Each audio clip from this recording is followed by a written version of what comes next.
परिचय। हेलो रोहित, तुम कैसे हो? पिताजी मैं अच्छा हूँ। तुम क्या कर रहे हो? मैं रसायन विज्ञान पढ़ रहा हूँ पिताजी। वाह, रसायन विज्ञान पढ़ने के लिए अच्छा विषय है। धन्यवाद पिताजी। तुम जानते हो कि सभी वस्तुएं परमाणु से मिलकर बनी होती हैं। ऐसा कैसे संभव है पिताजी? और परमाणु क्या होते हैं? परमाणु साधारण पदार्थों की मूल निर्माण इकाइयां होते हैं। जैसे कि तुम जानते हो कि हर चीज अणुओं से बनी होती है और परमाणुओं के परस्पर मिलने से। अच्छा पिताजी, परमाणुओं में किस प्रकार की सामग्रियां होती हैं? परमाणु इलेक्ट्रॉनों, प्रोटॉनों और न्यूट्रॉनों से मिलकर बने होते हैं और इनमें एक केंद्रीय कोर होती है जो नाभिक कहलाती है। ये तो बहुत रोचक लगता है। क्या आप इस बारे में मुझे कुछ और बता सकते हैं? क्यों नहीं रोहित, आओ मैं तुम्हें परमाणु की संरचना के बारे में और अधिक बताता हूं। परिचय। हेलो रोहित, तुम कैसे हो? पिताजी मैं अच्छा हूँ। तुम क्या कर रहे हो? मैं रसायन विज्ञान पढ़ रहा हूँ पिताजी। वाह, रसायन विज्ञान पढ़ने के लिए अच्छा विषय है। धन्यवाद पिताजी। तुम जानते हो कि सभी वस्तुएं परमाणु से मिलकर बनी होती हैं। ऐसा कैसे संभव है पिताजी? और परमाणु क्या होते हैं? परमाणु साधारण पदार्थों की मूल निर्माण इकाइयां होते हैं। जैसे कि तुम जानते हो कि हर चीज अणुओं से बनी होती है और परमाणुओं के परस्पर मिलने से। अच्छा पिताजी, परमाणुओं में किस प्रकार की सामग्रियां होती हैं? परमाणु इलेक्ट्रॉनों, प्रोटॉनों और न्यूट्रॉनों से मिलकर बने होते हैं और इनमें एक केंद्रीय कोर होती है जो नाभिक कहलाती है। ये तो बहुत रोचक लगता है। क्या आप इस बारे में मुझे कुछ और बता सकते हैं? क्यों नहीं रोहित, आओ मैं तुम्हें परमाणु की संरचना के बारे में और अधिक बताता हूं।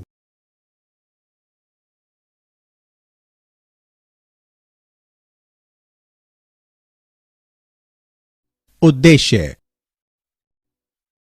इस पाठ के अंत में आप निम्न करने में सक्षम हो जाएंगे: अपरमाणविक कणों की व्याख्या करना, परमाणु मॉडलों की चर्चा करना, परमाणु संख्या तथा द्रव्यमान संख्या को परिभाषित करना, संभारिक और समस्थानिक को परिभाषित करना, बोर के परमाणु मॉडल के विकास की पृष्ठभूमि की व्याख्या करना, हाइड्रोजन परमाणु के बोर मॉडल की व्याख्या करना।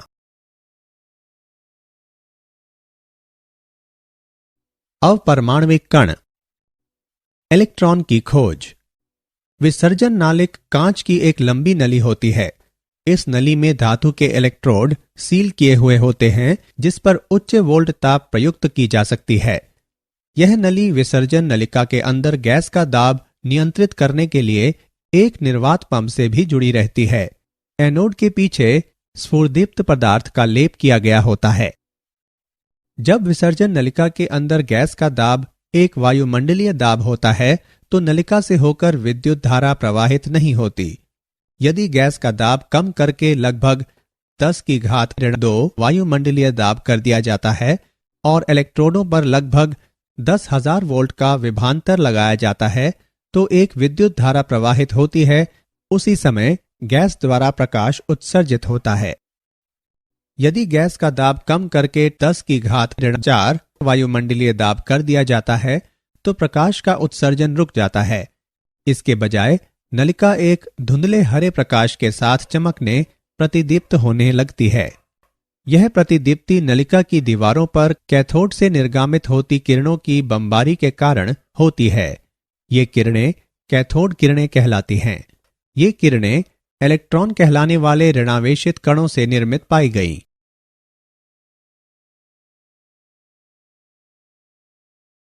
कैथोड किरणों के गुण।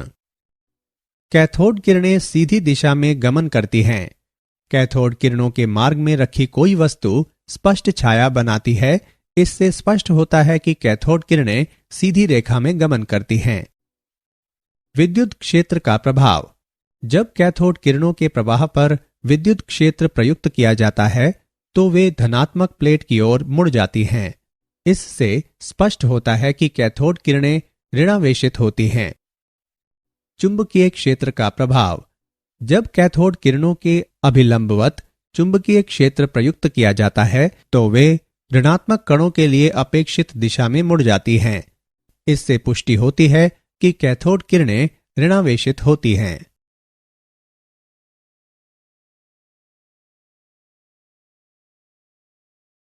इलेक्ट्रॉन का आवेश द्रव्यमान अनुपात। विद्युत तथा चुंबकीय क्षेत्र एक साथ प्रयुक्त किए जाने पर जो एक दूसरे के अभिलंबवत लगाए जाते हैं, दोनों क्षेत्रों को इस प्रकार समायोजित करना संभव है कि कैथोड किरणें प्रतिदीप्त पर्दे पर उसी स्थिति में टकराएं जिस तरह वे कोई क्षेत्र न लगाए जाने पर टकराती हैं। इलेक्ट्रॉनों का आवेश द्रव्यमान अनुपात 1.76 गुणे 10 की घात 8 कूलम प्रति ग्राम पाया गया।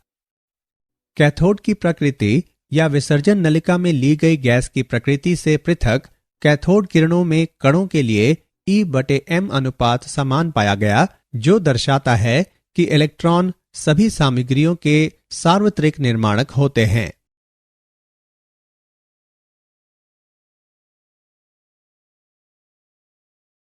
इलेक्ट्रॉनों पर आवेश।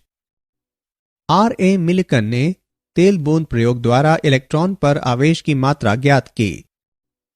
तेल की बूंदें एक छोटे छिद्र से होकर उपकरण में प्रवेश करती हैं और दो आवेशित प्लेटों के बीच गिरती हैं। एक सूक्ष्मदर्शी के जरिए बूंदों की गति का प्रेक्षण किया गया। आवेशित प्लेटों के बीच की वायु को X- किरणपुंज प्रवाहित करके आयनित किया गया। X- किरणें वायु के कणों को आयनित कर देती हैं। इस प्रकार उत्पन्न एक या अधिक इलेक्ट्रॉन तेल की बूंद द्वारा अवशोषित किए जा सकते हैं। अतः इलेक्ट्रॉन पर आवेश E बराबर 1.6 गुणे 10 की घात -19 कूलम। इलेक्ट्रॉन का द्रव्यमान Me बराबर 9.31 गुणे 10 की घात -31 किलोग्राम।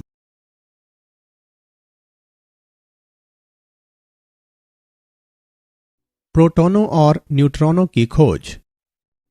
1886 में गोल्डस्टीन ने एक विसर्जन नलिका में एक छिद्रित कैथोड का प्रयोग किया। निम्न दाब पर विद्युत विसर्जन गुजारने पर उसने कैथोड के पीछे धनावेश वाहक एक नई प्रकार की किरणों का अवलोकन किया। इन किरणों को एनोड किरणें या कैनाल किरणें कहा गया। एनोड किरणों के गुणधर्म। एनोड किरणों में आवेश द्रव्यमान अनुपात विसर्जन नलिका में गैस की प्रकृति पर निर्भर पाया गया। यह प्रेक्षित किया गया कि E/m अनुपात तब अधिकतम था जब विसर्जन नलिका में हाइड्रोजन गैस को लिया गया। यह इंगित करता है कि हाइड्रोजन से बनने वाले धनात्मक आयन सबसे हल्के होते हैं। इन सबसे हल्के धनावेशित कणों को प्रोटॉन का नाम दिया गया। न्यूट्रॉन की खोज चैडविक द्वारा की गई। उसने अल्फा कणों को बेरिलियम पर टकराकर उदासीन कण उत्सर्जित कराए थे जो न्यूट्रॉन कहलाए।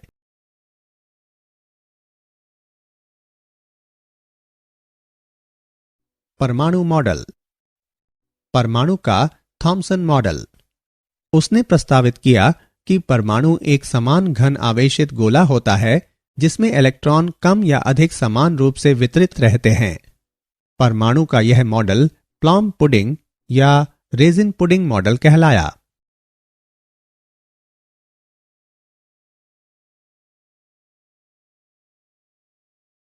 रदरफोर्ड का नाभिकीय परमाणु मॉडल।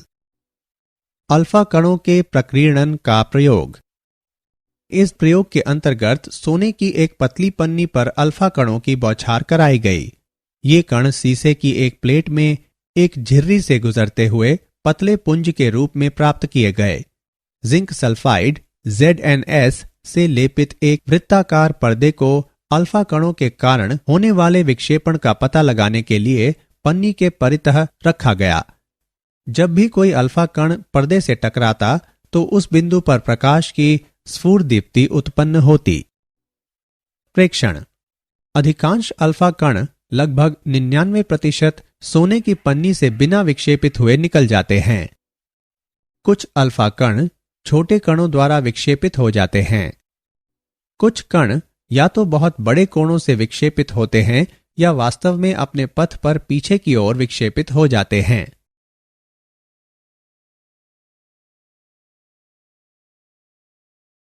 रदरफोर्ड के नाभिकीय परमाणु मॉडल की व्याख्या। उन्होंने अपने प्रेक्षणों की व्याख्या निम्नानुसार की। चूंकि अधिकांश अल्फा कण बिना विक्षेपित हुए सोने की पन्नी को पार कर जाते हैं, इससे पता चलता है कि परमाणु में अधिकांश स्थान रिक्त होता है। अल्फा कण धनावेशित होने तथा पर्याप्त द्रव्यमान वाले होने के कारण किसी भारी धनावेशित केंद्र द्वारा ही विक्षेपित हो सकते हैं। अल्फा कणों के विक्षेपण का छोटा कोण इंगित करता है कि परमाणु में एक भारी धनावेशित केंद्र उपस्थित होता है। रदरफोर्ड ने इस धनावेशित केंद्र को नाभिक का नाम दिया। भारी धनावेशित केंद्र से सीधे टकराने वाले अल्फा कण बड़े कोणों द्वारा विक्षेपित हुए। चूंकि ऐसे अल्फा कणों की संख्या बहुत कम थी, इसलिए भारी धनावेशित केंद्र द्वारा घेरा गया स्थान बहुत कम होना चाहिए।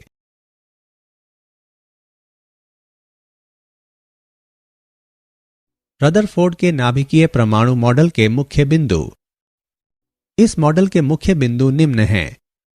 परमाणु का अधिकांश द्रव्यमान तथा धनावेश नाभिक कहलाने वाले एक बहुत छोटे क्षेत्र में संकेंद्रित होता है।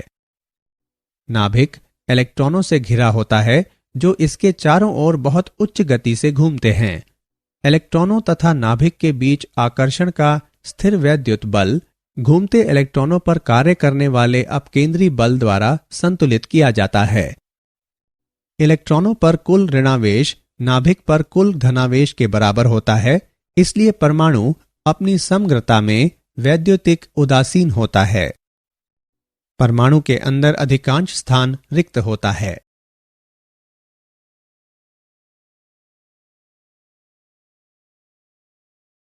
परमाणु संख्या तथा द्रव्यमान संख्या। तत्व के परमाणु के नाभिक पर इकाई धनावेशों की संख्या तत्व की परमाणु संख्या कहलाती है। किसी तत्व की परमाणु संख्या इसके परमाणु के नाभिक में प्रोटॉनों की संख्या या नाभिक से इतर इलेक्ट्रॉनों की संख्या के बराबर होती है। सामान्यतः इसे Z अक्षर से प्रदर्शित किया जाता है। परमाणु संख्या Z बराबर प्रोटॉनों की संख्या बराबर इलेक्ट्रॉनों की संख्या। द्रव्यमान संख्या। नाभिक में प्रोटॉनों तथा न्यूट्रॉनों की कुल संख्या परमाणु की द्रव्यमान संख्या कहलाती है। इसे सामान्यतः अक्षर A से प्रदर्शित किया जाता है।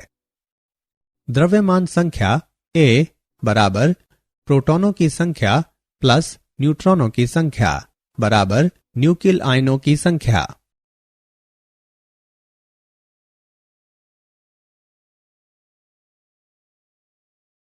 संभारिक एवं समस्थानिक।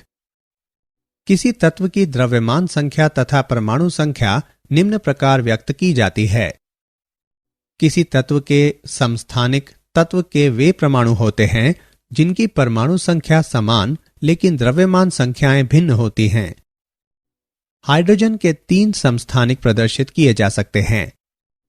विभिन्न तत्वों के परमाणु जिनकी द्रव्यमान संख्याएं समान होती हैं वे संभारिक कहलाते हैं। उदाहरण के लिए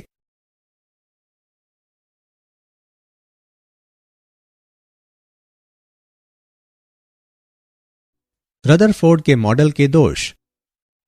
वैद्युत चुंबकीय सिद्धांत के अनुसार एक आवेशित कण त्वरित किए जाने पर वैद्युत चुंबकीय विकिरण के रूप में ऊर्जा उत्सर्जित करता है। रदरफोर्ड के मॉडल के अनुसार इलेक्ट्रॉन नाभिक के चारों ओर चक्कर काटते हैं। इसका अर्थ है कि इलेक्ट्रॉन सदैव एक त्वरण की अवस्था में रहते हैं। चूंकि इलेक्ट्रॉन आवेशित कण होते हैं, इसलिए इलेक्ट्रॉनों को विकिरण उत्सर्जित करना चाहिए और इसके परिणाम स्वरूप उन्हें मंद पड़ जाना चाहिए तथा अंततः एक कुंडलित पथ का अनुसरण करते हुए नाभिक में गिर जाना चाहिए। रदरफोर्ड का मॉडल परमाणुओं के स्थायित्व की व्याख्या करने में विफल है। यह नाभिक के परितः इलेक्ट्रॉनों के वितरण को स्पष्ट नहीं करता और हमें उनकी ऊर्जाओं के बारे में कुछ नहीं बताता। रदरफोर्ड का मॉडल हाइड्रोजन स्पेक्ट्रम में कुछ निश्चित रेखाओं की उपस्थिति की व्याख्या करने में भी विफल है।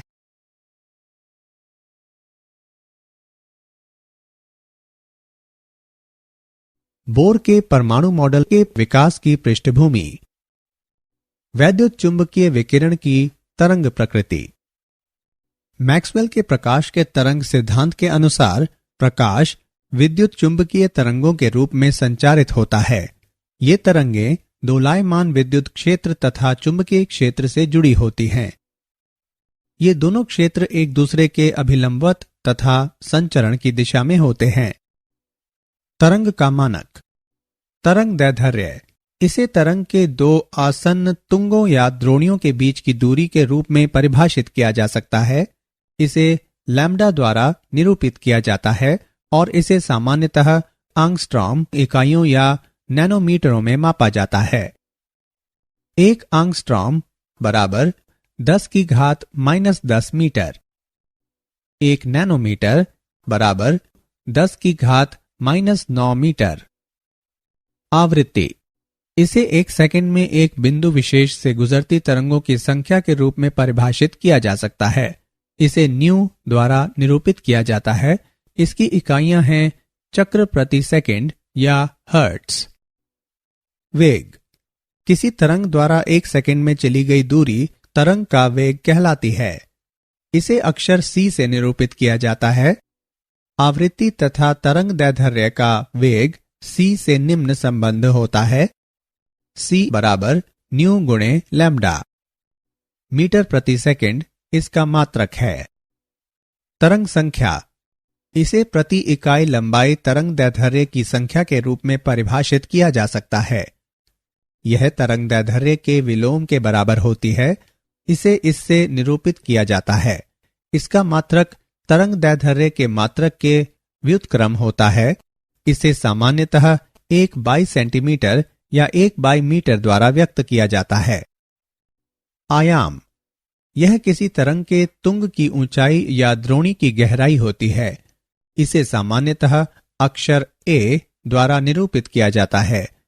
तरंग का आयाम इसका घनत्व निर्धारित करता है।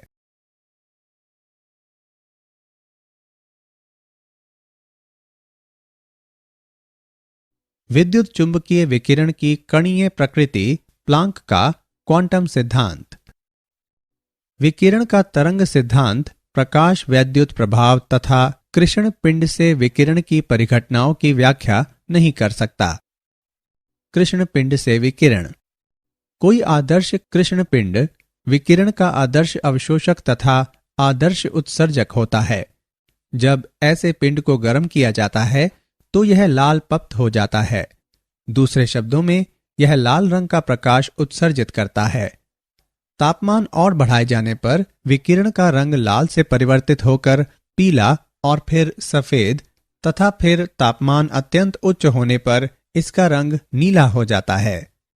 इससे पता चलता है कि कृष्ण पिंड द्वारा उत्सर्जित विकिरण का तरंग दैर्ध्य तापमान में बढ़ोतरी होने के साथ कम होता जाता है।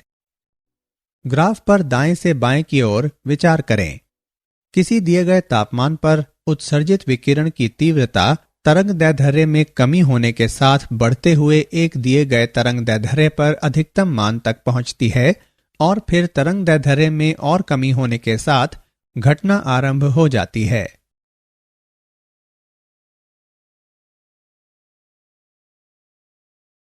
विद्युत चुंबकीय विकिरण की कणीय प्रकृति प्लांक का क्वांटम सिद्धांत।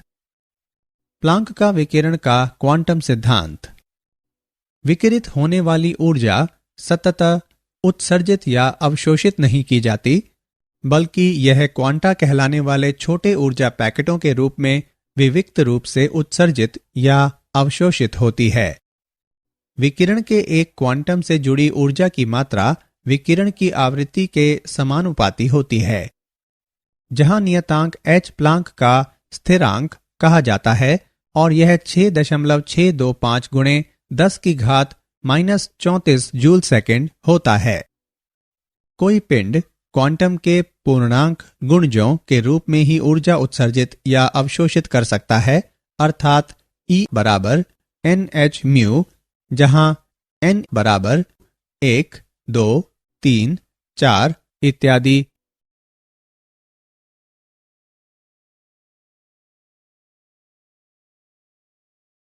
प्रकाश विद्युत प्रभाव। प्रकाश विद्युत प्रभाव को किसी धातु के पृष्ठ से इलेक्ट्रॉनों के निकलने के रूप में परिभाषित किया जा सकता है जब उस पर उपयुक्त आवृत्ति का प्रकाश टकराता है।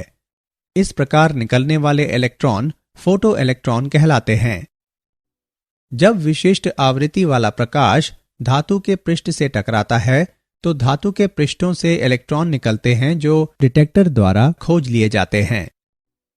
किसी विशिष्ट धातु के लिए एक विशिष्ट देहली आवृत्ति V0 होती है, अर्थात सीमा से कम आवृत्तियों पर इलेक्ट्रॉनों का उत्सर्जन नहीं होता, चाहे तीव्रता कितनी भी अधिक हो या किरणन कितने अधिक समय तक हुआ हो। प्रति सेकंड उत्सर्जित फोटो इलेक्ट्रॉनों की संख्या आपतित विकिरण की तीव्रता के समानुपाती होती है, लेकिन यह इसकी आवृत्ति पर निर्भर नहीं होती। आइंस्टीन के अनुसार धातु में इलेक्ट्रॉन कुछ आकर्षी बलों के कारण रुके रहते हैं। इन बलों को निरस्त करने के लिए कुछ मात्रा में ऊर्जा की आवश्यकता होती है, जो धातु के अनुसार अलग अलग होती है। यह प्रकाश वैद्युत कार्य फलन W0 कहलाता है। W0 बराबर h न्यू नॉट। आइंस्टीन के समीकरण को निम्न प्रकार से लिखा जा सकता है: h न्यू बराबर h न्यू नॉट जमा गतिज ऊर्जा, अर्थात गतिज ऊर्जा बराबर है h न्यू घटा h न्यू नॉट के।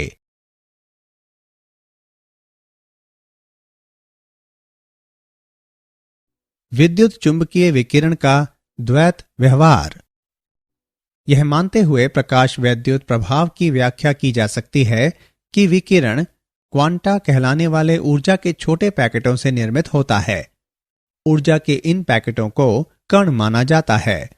दूसरी ओर विकिरण व्यक्तीकरण व विवर्तन जैसी परिघटनाओं को प्रकट करता है, जो इंगित करती हैं कि इनकी प्रकृति तरंगीय होती है। इसलिए यह निष्कर्ष निकाला जा सकता है कि विकिरण की द्वैत प्रकृति होती है, अर्थात इसकी प्रकृति कणीय होने के साथ तरंगीय भी होती है।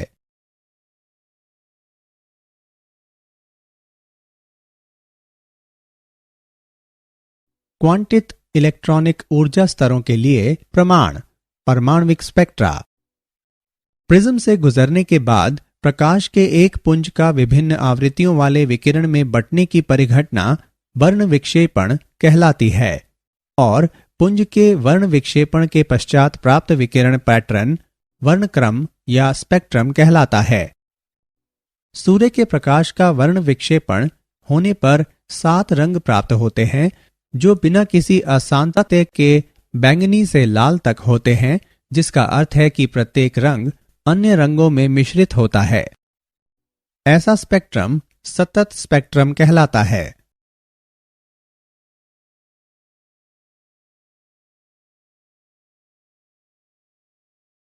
उत्सर्जन तथा अवशोषण स्पेक्ट्रा।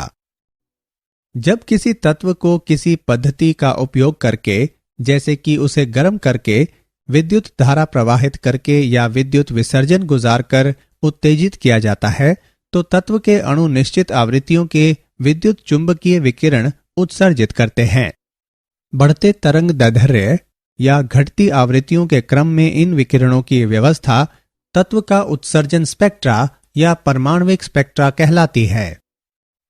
किसी तत्व का परमाणविक स्पेक्ट्रा तत्व की पहचान करने के लिए उपयोग किया जा सकता है और कभी कभी यह इसके परमाणुओं का फिंगरप्रिंट भी कहलाता है। अधिकांश तत्वों का परमाणविक स्पेक्ट्रा काली पट्टियों से पृथक की गई अनेक चमकीली रेखाओं से बना होता है। इसलिए परमाणविक स्पेक्ट्रम को रेखा स्पेक्ट्रम भी कहा जाता है। अवशोषण स्पेक्ट्रम ऐसे विद्युत चुंबकीय विकिरण द्वारा बनता है जो ऐसे माध्यम से गुजरता है जहां निश्चित आवृत्तियों के विकिरण अवशोषित कर लिए जाते हैं।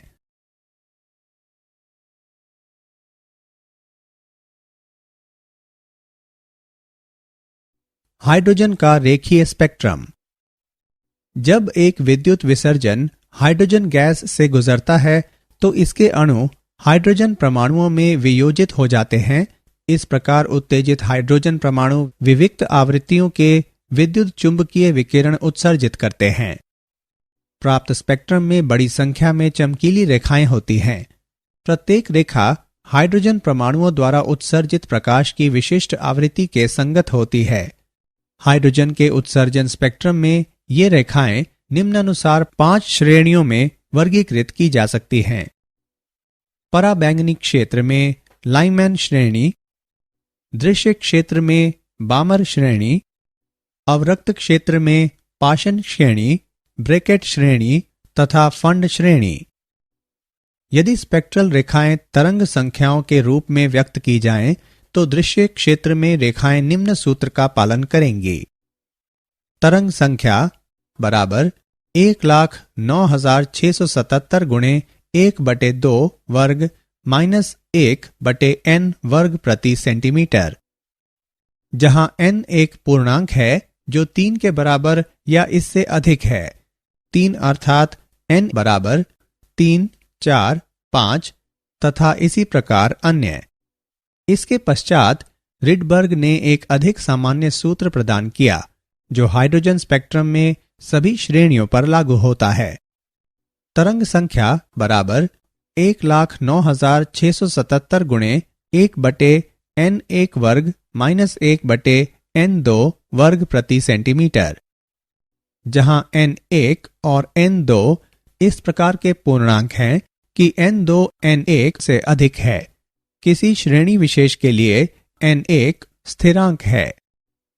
1,09,677 प्रति सेंटीमीटर का मान हाइड्रोजन के लिए रिडबर्ग स्थिरांक कहलाता है।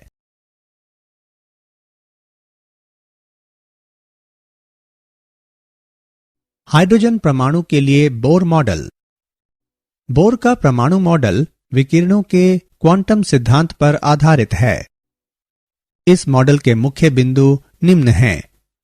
किसी परमाणु में इलेक्ट्रॉन केवल निश्चित चयनित वृत्ताकार कक्षाओं में नाभिक के परितः घूम सकते हैं। इन कक्षाओं की निश्चित ऊर्जाएं होती हैं और ये ऊर्जा कक्षक या ऊर्जा स्तर कहलाते हैं। इन्हें 1, 2, 3, 4 इत्यादि के रूप में संख्यांकित किया जाता है या K, L, M, N के रूप में निर्दिष्ट किया जाता है। केवल वे कक्षाएं अनुमत होती हैं जिनमें इलेक्ट्रॉनों का कोणीय संवेग h/2 पाई का गुणक एक पूर्ण संख्या होता है, जहां h प्लांक का स्थिरांक है, अर्थात इलेक्ट्रॉन का कोणीय संवेग mvr बराबर nh/2 पाई, जहां n बराबर 1, 2, 3 तथा इसी प्रकार अन्य। जहां m इलेक्ट्रॉन का द्रव्यमान है, v इलेक्ट्रॉन का वेग है तथा r कक्षा की त्रिज्या है। दूसरे शब्दों में किसी परमाणु में इलेक्ट्रॉन का कोणीय संवेग क्वांटीकृत होता है। जब तक इलेक्ट्रॉन किसी विशेष कक्षा में रहता है, यह ऊर्जा मुक्त या प्राप्त नहीं करता। इसका अर्थ है कि एक विशेष कक्षा में इलेक्ट्रॉन की ऊर्जा स्थिरांक रहती है, इसलिए ये कक्षाएं स्थैतिक स्तर भी कहलाती हैं। जब इलेक्ट्रॉन को किसी बाह्य स्रोत से ऊर्जा की आपूर्ति की जाती है, तो यह दो ऊर्जा स्तरों के बीच ऊर्जा के अंतर के बराबर ऊर्जा की निश्चित मात्रा अवशोषित करके किसी उच्चतर ऊर्जा स्तर में जा सकता है। जब इलेक्ट्रॉन किसी निम्नतर ऊर्जा स्तर में आता है, तो यह विकिरण के फोटॉन के रूप में ऊर्जा की वही मात्रा विकिरित कर देता है। डेल्टा E बराबर E2 माइनस E1 बराबर h न्यू। न्यू बराबर E2 minus E1 by h, जहां न्यू उत्सर्जित विकिरण की आवृत्ति है।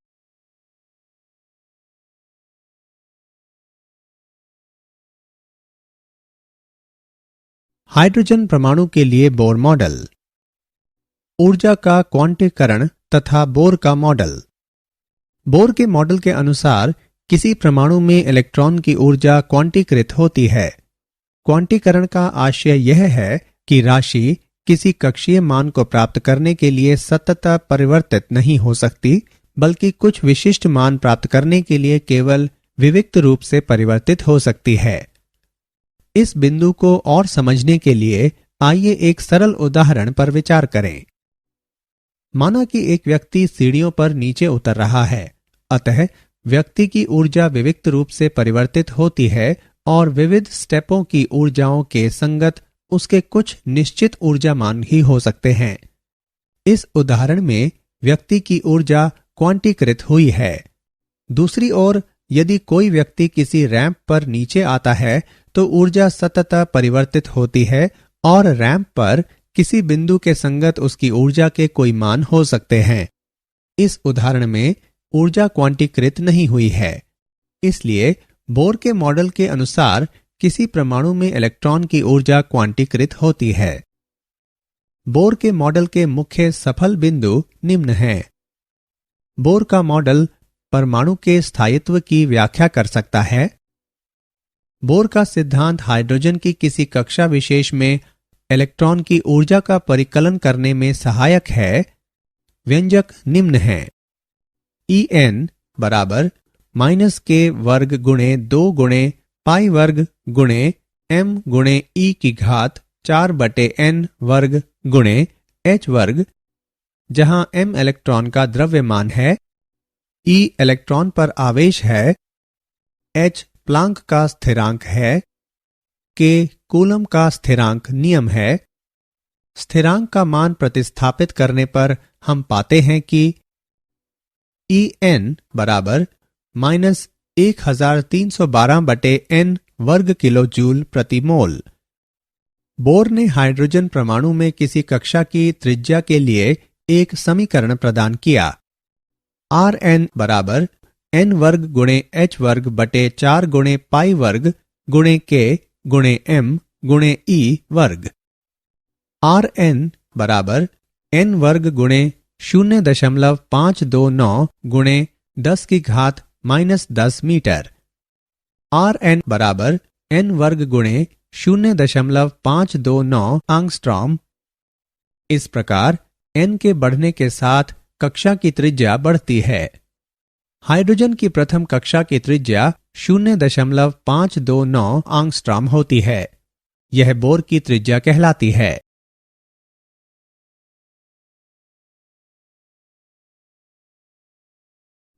हाइड्रोजन के रेखा स्पेक्ट्रम की व्याख्या।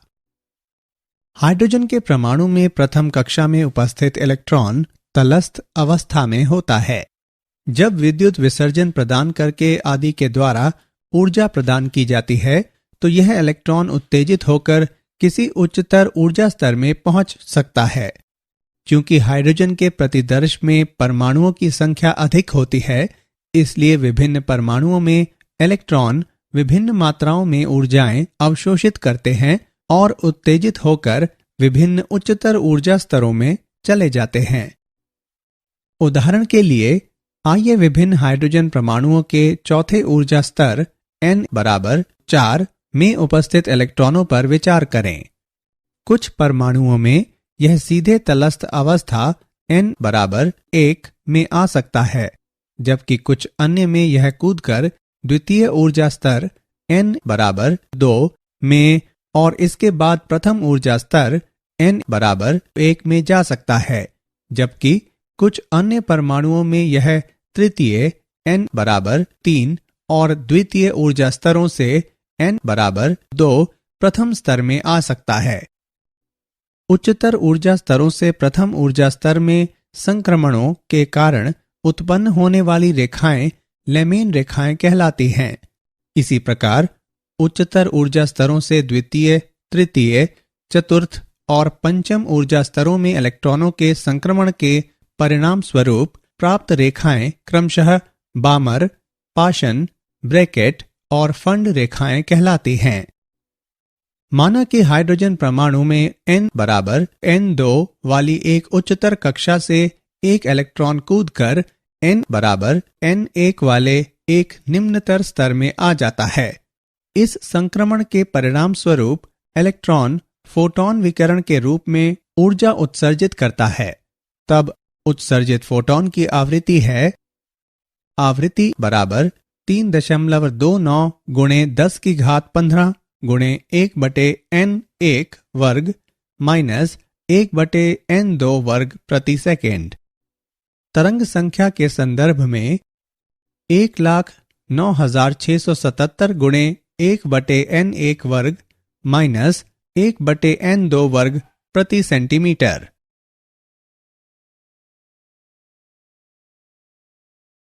बोर के मॉडल की सीमाएं। बोर का मॉडल एक से अधिक इलेक्ट्रॉन वाले परमाणुओं के स्पेक्ट्रा को स्पष्ट नहीं कर सका।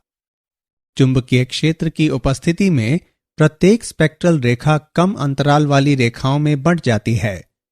जी-मैन प्रभाव कहलाने वाली यह परिघटना बोर के मॉडल के आधार पर स्पष्ट नहीं की जा सकी।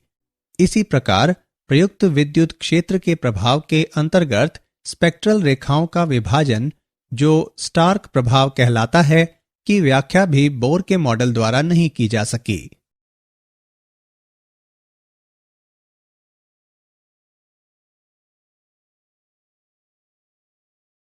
बोर मॉडल की असफलता के कारण। बोर मॉडल में इलेक्ट्रॉन की तरंग प्रकृति को ध्यान में नहीं रखा गया। एक कक्षा को तभी परिभाषित किया जा सकता है जब इलेक्ट्रॉन की ठीक स्थिति और गति मालूम हो। हाइजेनबर्ग अनिश्चितता सिद्धांत के द्वारा यह संभव नहीं है। हाइड्रोजन परमाणु के बोर मॉडल ने पदार्थ के दोहरे व्यवहार की अनदेखी की और यह हाइजेनबर्ग अनिश्चितता सिद्धांत के विपरीत है।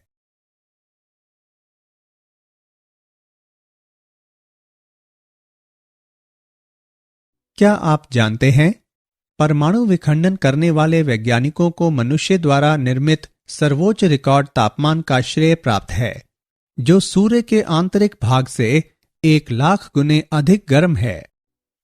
लेड आयनों का संघटन करने वाले वैज्ञानिकों ने लगभग 5.5 ट्रिलियन सेल्सियस तापमान पर अत्यंत गर्म उप परमाणविक सूप निर्मित किया, जो क्वार्क ग्लुऑन प्लाज्मा कहलाता है। यह ताप किसी प्रयोग में दर्ज किया गया सर्वाधिक उच्च तापमान है।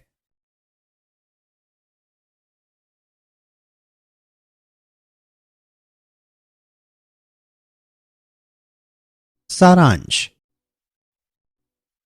आइए हमने जो कुछ सीखा है उसे संक्षेप में दोहराएं। इलेक्ट्रॉन ऋणावेशित होते हैं। इलेक्ट्रॉनों का आवेश द्रव्यमान अनुपात 1.76 गुणे 10 की घात 8 कूलम प्रति ग्राम पाया गया। रदरफोर्ड ने सिद्ध किया कि परमाणु का अधिकांश द्रव्यमान तथा धनावेश नाभिक कहलाने वाले एक बहुत छोटे क्षेत्र में संकेंद्रित होता है।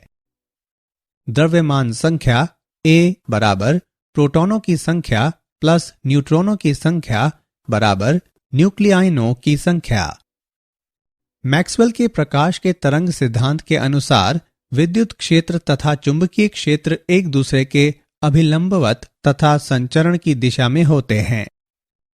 कोई आदर्श कृष्ण पिंड विकिरण का आदर्श अवशोषक तथा आदर्श उत्सर्जक होता है।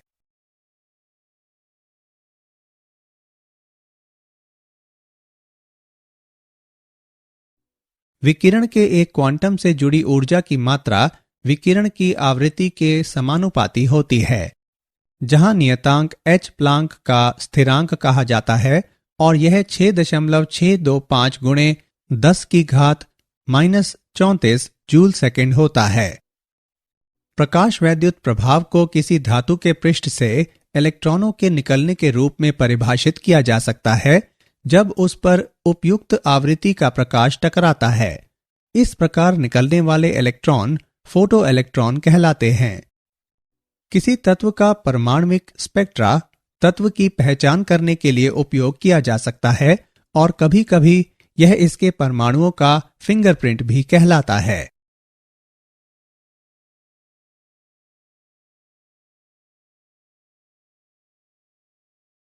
हाइड्रोजन के उत्सर्जन स्पेक्ट्रम में रेखाएं निम्नानुसार 5 श्रेणियों में वर्गीकृत की जा सकती हैं।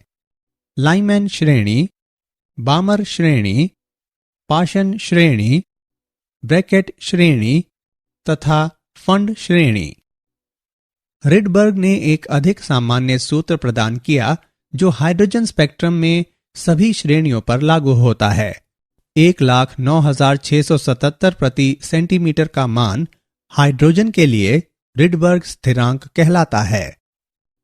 बोर ने हाइड्रोजन परमाणु में किसी कक्षा की त्रिज्या के लिए एक समीकरण प्रदान किया। Rn बराबर n वर्ग गुणे 0.529 एंगस्ट्रॉम।